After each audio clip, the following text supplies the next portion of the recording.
झुणका बनवण्यासाठी आपण हे वाटीभर बेसनचं पीठ आहे या बोलमध्ये काढून घेते।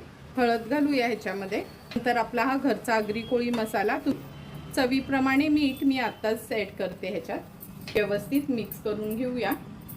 थोडं थोडं करून पाणी ॲड करून आपण हे सैलसर बॅटर तयार करणार आहोत। हे बघा, 1 वाटी बेसनला 1 वाटी पाणी लागलं आहे। व्यवस्थित पीठ आपण हे भिजवून घेतलं आहे। 3 टेबलस्पून एवढं तेल घेणार आहोत। तेल पण छान गरम झालं आहे। फोडणीला आता कढीपत्त्याची पानं घालूया। अर्धा चमचा राई, अर्धा चमचा जिरं, थोडंसं हिंग, 1 हिरवी मिरची, लसणाच्या पाकळ्या 5 ते 6 हे परतून घ्यायची आहे। आता आपण ह्याच्यामध्ये हा बारीक चिरलेला मीडियम साईजचा एक कांदा आहे तो ॲड केला आहे। कांदा व्यवस्थित शिजवून घ्यायचा आहे। कांदा पण छान शिजवून घेतला आहे। आता आपण हे भिजवलेलं बेसनचं पीठ घालूया। व्यवस्थित कांद्यामध्ये एकजीव करून घ्यायचं आहे। गॅसची फ्लेम मीडियमवरच ठेवली आहे मी।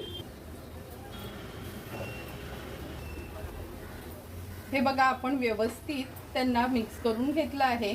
आता छान असं पॅनमध्ये ह्या पसरून ठेवायचं आहे आणि 1-2 मिनिटांनी आपण ह्याला पलटून घेऊया। 2 ते 3 मिनिटं झालेत। आता आपण हा झुणका व्यवस्थित आहे ना कालत्यानी त्याला असं ना आपल्याला मोकळा करून घ्यायचा आहे।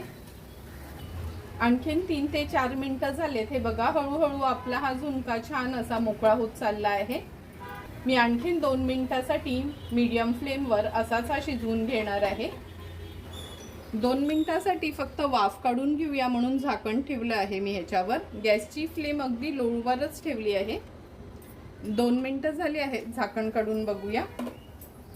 तुम्ही बघू शकता सुंदर असा आपला हा झुणका तयार झाला आहे।